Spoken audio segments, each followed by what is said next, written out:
Bharatiya Janata party में किस आधार पर आप अपनी दावेदारी कर रहे हैं? मैं भारतीय जनता पार्टी का एक कार्यकर्ता होने के नाते, भारतीय जनता पार्टी का एक सेवक होने के नाते और भदोही जनपद का एक बेटा होने के नाते मैं अपने भदोही के विकास के लिए अपना दावेदारी प्रस्तुत किया हूं और इसलिए मैंने शीर्ष नेतृत्व भारतीय जनता पार्टी के सामने अपना विषय बिंदु रखा हूं। निर्णय लेना न लेना वो केंद्रीय नेतृत्व का काम है। निर्णय लेगी, मैं तैयार हूं भदोही की सेवा करने के लिए। आप आरएसएस से जुड़े हैं और कयास लगाए जा रहे हैं कि अगर किसी युवा को टिकट मिलता है तो वो आरएसएस का करीबी होगा। इसमें आप अपनी दावेदारी को कितना प्रबल मानते हैं? देखिए, वो संगठन का विषय है, वो मेरा विषय नहीं है। मैं अपनी दावेदारी किया, ये मेरा शाश्वत सत्य है। बाकी संगठन है, आरएसएस है, वो विषय में उसके सोचने के लिए हमारे संगठन के पदाधिकारी हैं, वो सोच रहे हैं। जैसा निर्णय होगा उसके लिए हम तैयार हैं।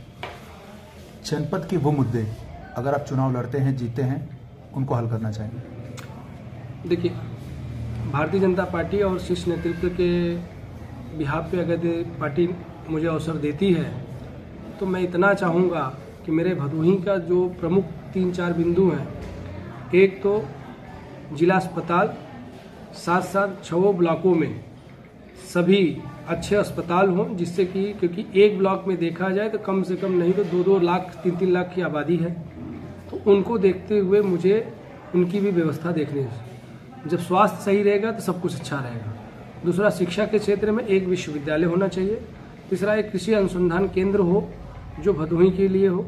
एक आर्मी पब्लिक स्कूल हो। एक 12 तक का अपना केंद्रीय विद्यालय हो और डेंगुरपुर पुल हो, रामपुर पुल हो और सीतामढ़ी का जो पुल हो वो पक्का पुल बने, जिससे आवागमन में जो 3-4 जिलों का जनपद से आवागमन बना हुआ है वो कंटिन्यू और बनेगा। इससे रोजगार भी बढ़ेगा।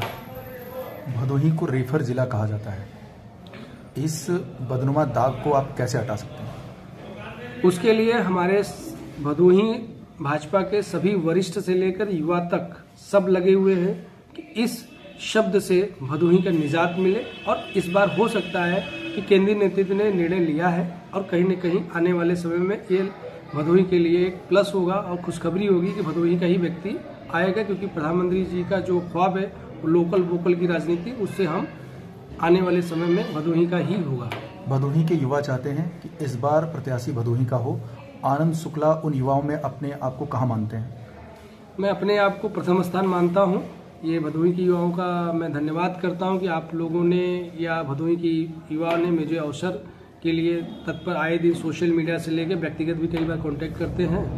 मैं उनके आधार पे ये मानता हूँ मैं पहले नंबर पे हूँ और आगे भी रहूँगा। विपक्ष को आप भारतीय जनता पार्टी के कितने करीब मानते हैं 2024 के चुनाव में? विपक्ष नाम अगर कहेंगे तो 2014 के बाद से ही खत्म है केंद्र की राजनीति में, क्योंकि उनके पास न तो कोई विषय बिंदु है न उनका कोई सब्जेक्ट प्लान है। आप अभी एक उदाहरण के रूप में आप देख लेंगे कि हिमाचल में जो कांग्रेस की वरिष्ठ नेता ने स्टेटमेंट दिया था कि हमारी सरकार आते ही हम 1 लाख रोजगार देंगे, और उन्हीं के मंत्री जब हिमाचल में पत्रकार भाई साहब ने पूछा तो बोले हमने रोजगार देने की बात नहीं किया, हमने क्रिएशन की बात की है। तो दोनों में डिफरेंट ये दिखा, तो इससे पता चल रहा है कि उनके विषय बिंदु नहीं है। इसलिए हम इस बार 2024 में भदोही के साथ पूरे उत्तर प्रदेश के 80 लोकसभा जीत रहे हैं और अच्छी सरकार बना रहे हैं। किसी भी चुनाव में भदोही में महिलाओं की भागीदारी में भारतीय जनता पार्टी पीछे रही है अब तक अन्य पार्टियों की अपेक्षा। क्या कहेंगे भविष्य में किस तरह का स्टैंड होगा भारतीय जनता पार्टी? देखिए, भारतीय जनता पार्टी महिलाओं को अवसर देना चाहती है और देती भी रही है और आगे भी देगी। आप बड़े नेतृत्व में देखेंगे तो भारतीय जनता पार्टी केंद्र की राजनीति के हिसाब से प्रदेश में बहुत सारी महिलाएं दी।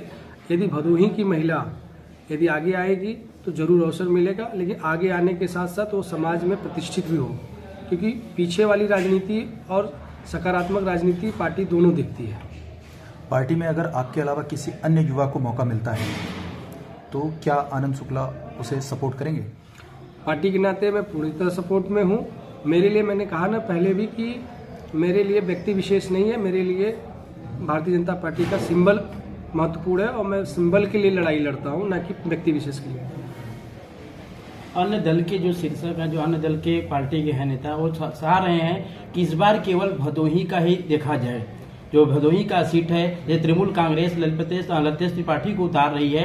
सिर्फ उनका कहना है कि उत्तर प्रदेश में मुझे एक ही सीट चाहिए, वो भी भदोही का सीट। इस पे क्या कहेंगे? देखिए, ये जो इंडिया गठबंधन है उस पर मैं यही कहूँगा कि भारत का कहीं ना कहीं ये राजनीतिक में अपमान कर रहे हैं विश्व पटल पे, पहला चीज़।